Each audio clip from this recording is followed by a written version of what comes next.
sehat. Dengan Pak Andi ya? Iya betul. Kamu bergerak di bidang apa? Saya main tanaman pangan khususnya di Talas Menteng ini Pak. Untuk pengolahannya kita sekarang untuk produksi kita di daun talas kita olah untuk jadi bahan pengganti batu. Sebelumnya saya mengenalkan dulu Pak, namanya Abdul ya. Iya Pak. Saya mahasiswa UTK. Oh iya. Sekarang sedang melaksanakan praktek Pak. Oh iya. Ada untuk kelayakan agribisnis, Oh. usaha di bidang pertanian. Baik. Nanti ada yang bisa saya bantu kalau tanya-tanya monggo Pak. Ya. Dari apa namanya industri di budidaya tanaman kelas ini. Pak Andi sendiri sebagai apa? Kebetulan saya di sini adalah sebagai pengelola. Aslinya saya adalah di sini kan bentuknya kita corporation ya. Kita memang mainnya di sektor hulu sampai hilir. Kita mulai di budidaya tanaman sampai di kita pengolahan setengah jadi untuk kita jual dalam bentuk keringan. Outputnya apa?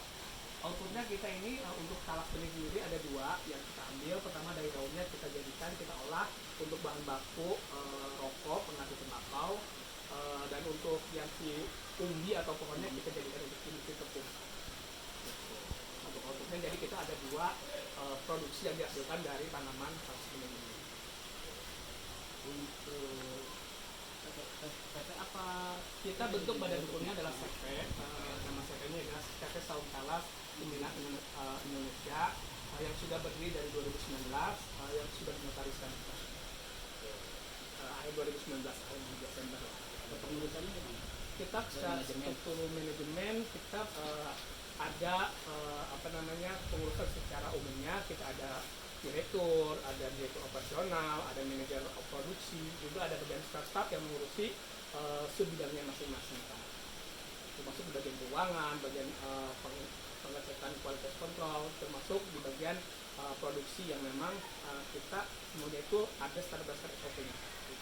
Keterlibatan warga desa atau petani sih?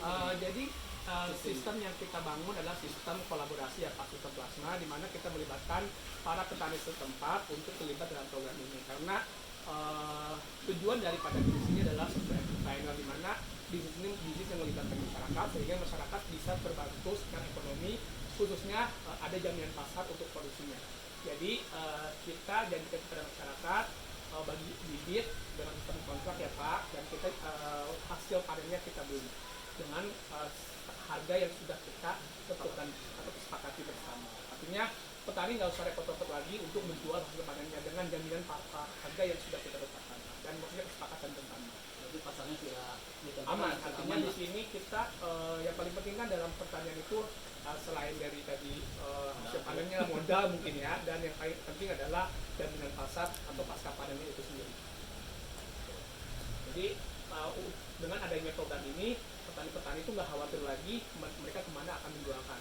Jadi mereka cukup hanya fokus merawat tanamannya di apa namanya ladang mereka, dan kita ambil hasil panennya setiap bulan sekali. Produksi.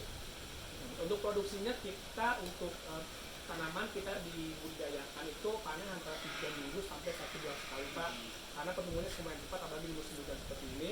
Dan untuk produksi ini kapasitas kita mungkin karena pembukaan lahan kita baru 7 hektar yang bekerja sama dengan para petani, kita panen setiap minggu sekali karena sistemnya periodik ya Pak, dari satu tahap lain, maksudnya satu lahan ke lahan lain. Artinya untuk produksi di pabrik sendiri kita ada biasanya untuk pengolahan daun dalam seminggu 2 sampai 3 kali Pak. Kira-kira berapa?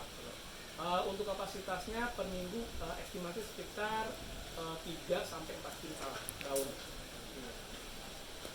Karena ya tadi karena ini di tahun pertama kita mulai running ya Pak di programnya, mungkin tahun ke depan semakin luas, maka mudah-mudahan semakin banyak juga hasil panennya. Dengan begitu kan kita bisa melibatkan masyarakat, khususnya tenaga kerja di masyarakat seperti ini.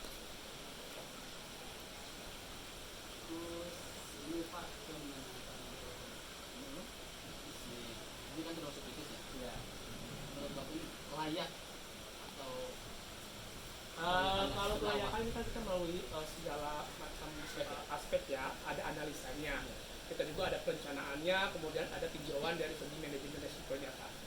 kita tinjau bahwa tanaman ini pun ada tanaman yang sangat mudah untuk dibudidayakan, dia tidak perlu banyak mengeluarkan biaya.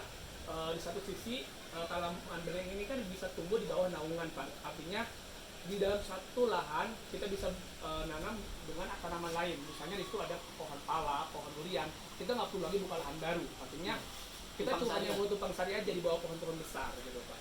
Jadi secara kelayakan ini sangat layak karena dalam satu lahan bisa menghasilkan 2-3 produk pertanian, itu sangat menguntungkan. Di satu sisi kan ini sangat tepat sekali dalam masa panennya, sehingga perputaran keuangannya pun sangat tepat. Nah, dari segi pasar pun ini sangat luar biasa karena ini ada bahan alternatif tembakau yang semakin melambau ya, semakin tinggi harga tembakau, otomatis ini sebagai alternatif yang mana ini lebih sehat juga karena tanpa nikotin ya Pak. Ini menjadi potensi pasar masa depan, baik ekspor, maksudnya baik dalam negeri maupun luar negeri. Ini kebanyakan luar negeri atau di Untuk lokal? sekarang kita segmen pasarnya itu banyak untuk ekspor Pak, karena memang pasar luar itu pertama memang orang-orang luar lebih peduli gaya hidup sehat dibanding di kita, kemudian ya persaingannya juga kan lebih baik untuk di luar kita dan lebih menjanjikan untuk pasar ekspor. Untuk produk itu ada jumlah produknya. Untuk produk untuk yang sudah kering kita ada Pak, tapi untuk hasil rokoknya kita memang ini Pak, untuk produk yang sudah kami olah yang seperti ini dalam bentuk tembakau. Jadi kita di sini tidak memproduksi rokok langsung ya Pak, tidak berbentuk sudah jadi, tapi barang setengah jadi. Karena kalau dalam bentuk ring ini kan daya simpannya ini sampai 1 sampai setengah tahun. Jadi lebih aman. Tapi kalau basah kan paling dia kapasitasnya hanya 3 hari sudah busuk. Jadi kita olah seperti ini baru kita kirim gabung dengan beberapa produksi lainnya. Iya. Jadi ya mudah-mudahan tim juga ya makin berkembang, mudah-mudahan kan ini bisa memberikan dampak yang baik buat masyarakat. Karena ya pertanian ini di kita itu kan sebenarnya tahanannya suhu ya, bagaimana pemanfaatan lahan yang ada di kita itu. Betul. Karena memang di kita juga selain memang kan kita berkolaborasi dengan masyarakat, kita juga ada pembinaan agar kualitas hasil pertanian itu lebih baik dan ada standarnya lah Pak, SOP-nya. Betul. Jadi nggak asal nanam aja lah ibaratnya. Kalau gitu terima kasih atas informasinya. Nanti ke depan saya kembali lagi. Boleh Pak. Kita saya mudah-mudahan kita bisa menjadi sering-sering berbagi pengalaman lah Pak. Ya. Mudah-mudahan sukses juga untuk hasil kajian di perkuliahan itu Pak. Ya, sukses ya Pak selalu ya. Ya. Sama-sama Pak, sehat selalu ya.